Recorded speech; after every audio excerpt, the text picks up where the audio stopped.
Assalamu alaikum wa ahlan wa sahlan bik fi hadhihi al-qanah ta'allum al-lugha al-arabiyya. Bonjour et bienvenue dans cette chaîne pour apprendre la langue arabe. Alors aujourd'hui très spécial, comme tu as pu le voir dans le sujet de la vidéo que tu as cliqué.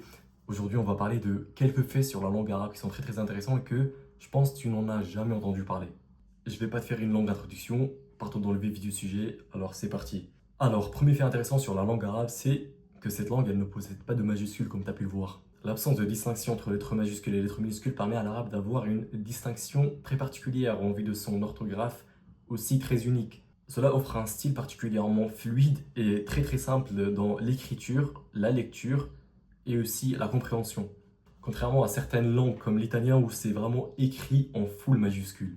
Petite parenthèse sur l'arabe, les lettres que tu peux voir et que tu vois que les élèves et les étudiants en primaire, figure-toi que c'est ces mêmes lettres qu'on utilise en arabe et rien de plus. Deuxièmement, l'absence du verbe être au présent en arabe. Il faut savoir que la structure grammaticale en arabe elle est aussi très unique parce qu'il n'y a pas de verbe être pour exprimer ce qu'on veut dire par exemple. Cette absence du verbe être, elle est comblée ou comment puis-je dire rattrapée dans les accents sur le mot dans lequel on veut exprimer quelque chose. Par exemple, on a les accents comme fatha, qasra, sukun et dhamma. Donc, au lieu de dire je suis heureux, en arabe, on dira plutôt je heureux, qui se traduit par ana sa'idun.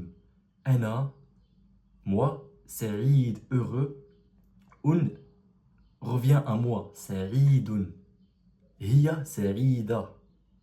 Et ainsi de suite. Troisièmement, l'arabe possède des sons uniques. En effet, l'arabe regorge de multitudes de sons qui sont très compliqués à prononcer pour une personne qui est non initiée à la langue.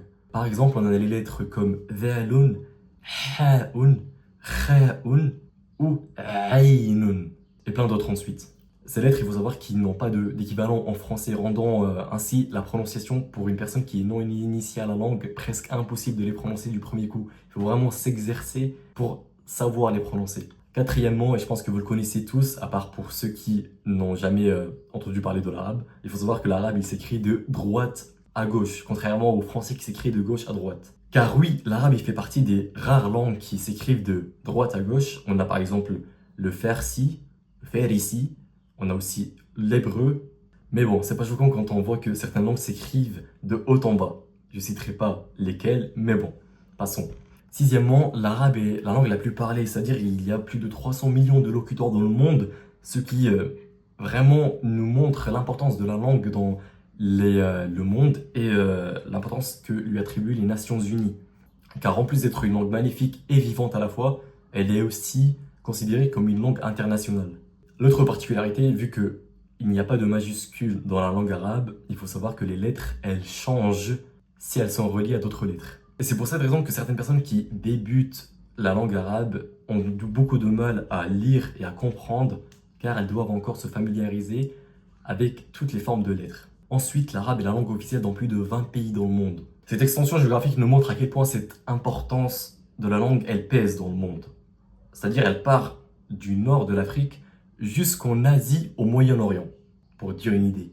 Et cette langue s'impose comme langue officielle et tous les pays arabes la comprennent.